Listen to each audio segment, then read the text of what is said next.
쉽지 않더라도 가야 될 길이라면 가야 되는 거고, 화물연대 20년 역사 동안 또 한 번도 포기한 적이 없습니다.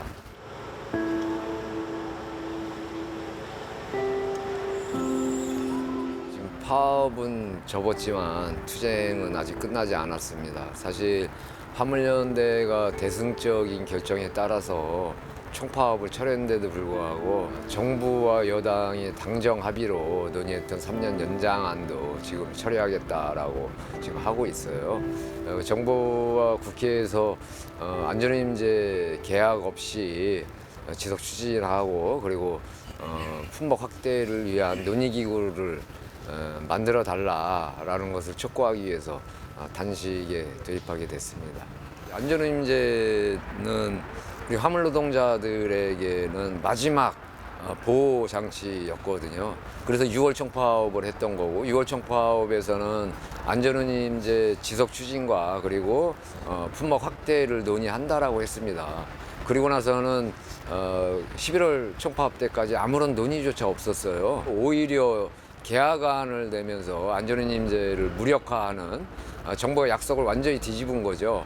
파업 돌입 직전에 연장을 해줄 테니 파업을 하지 마라, 또는 파업 중에도 복귀하면 대화하겠다, 이렇게 이제 계속 했었잖아요. 이미 본인들이 계약안을 던졌기 때문에 그렇게 연장되는 것으로 저희들은 판단할 수밖에 없었고, 해명도 하지 않았어요, 어떻게 하겠다라는. 그러니까 그 파업을 길게 갈 수밖에 없었고, 복귀를 했는데도 불구하고 당정 협의로 했던 3년 연장 그 약속마저 이제 무효다, 그때 파업 접는 날 그렇게 이야기를 하고 나왔단 말이죠. 그러니까 정부에서 의도적으로 안전운임제를 완전히 없애기 위해서 처음부터 작정하고 들어왔던 것이다. 안전운임제는 2007년도에도 안전운임제 해주겠다라고 정부에서 약속을 한 적이 있었고요. 이명박 정부 때 안전운임제를 또 합의를 했어요. 시행하기로.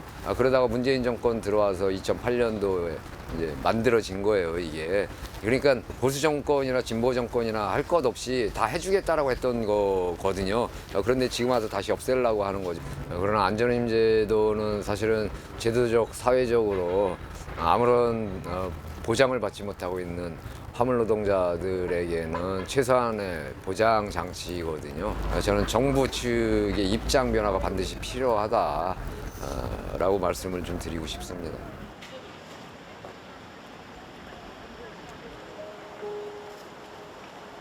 조합원들은 업무 개시 명령을 받으면서, 그리고 파업을 접고 들어가면서 이런저런 실망보다는 오히려 분노가 더 많이 일었어요.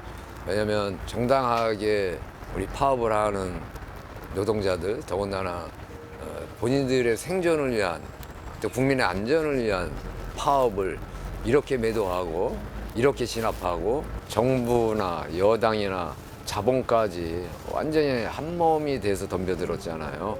결국은 많이 아쉽고 속상하지만 성과 없이 파업을 종료할 수밖에 없었습니다. 정말 분노하고요. 위원장으로서 참담합니다.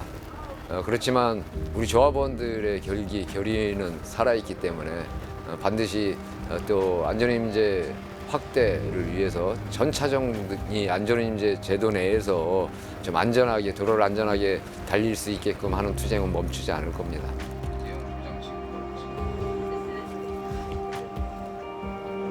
제가 평소에도 한 20일 단식한 사람 같다라고 해요.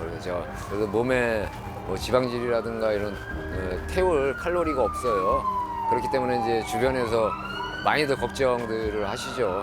그런데 그런 걱정, 우려는 알고 하지만 제가 조합원들이 그토록 원하는 거 반드시 성사시키기 위해서, 또 불씨를 꺼트리지 않기 위해서 이렇게 할 수밖에 없었습니다.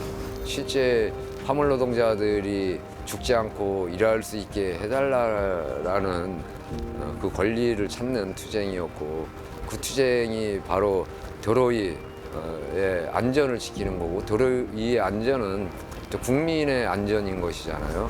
그런 투쟁을 했다라는 것들이 너무 왜곡되는 것이 속상했는데, 그런 점 좀 알아주셨으면 좀 좋겠습니다.